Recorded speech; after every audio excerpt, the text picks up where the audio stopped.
L'Arménie et ses majestueux paysages montagneux s'apprêtent à accueillir une cinquantaine de vaches et de taureaux de la race limousine, qui vont notamment bientôt quitter cette exploitation périgourdine.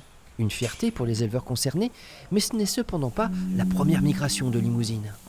La race limousine est présente dans 80 pays au monde, sur les 5 continents. La dernière grosse exportation qu'on avait faite, c'est il y a 10 ans, un peu plus de 10 ans en Mongolie, où les animaux se sont très bien adaptés et ça posait aucun problème. Derrière ce projet de coopération agricole, on retrouve Jean-Pierre Cubertafond.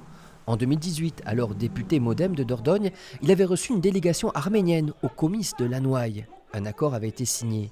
Ensuite, la crise du Covid, la guerre au Haut-Karabakh ont ralenti ce projet, qui aurait pu pâtir de sa défaite lors des dernières législatives.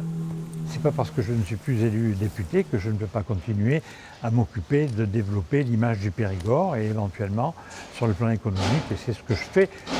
Pour tout vous dire, j'aurais préféré que cette opération se fasse pendant mon mandat, mais ce qui est important, c'est qu'elle se fasse.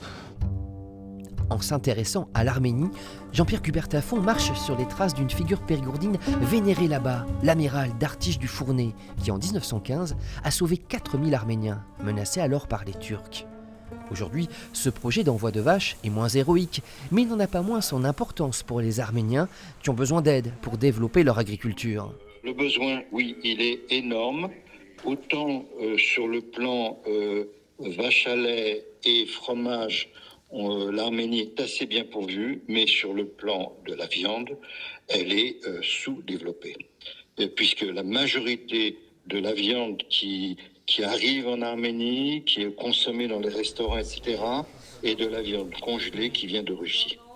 Ce projet d'entraide, d'un budget de 150 000 € est cofinancé par les 3 départements de Dordogne, Corrèze et Haute-Vienne.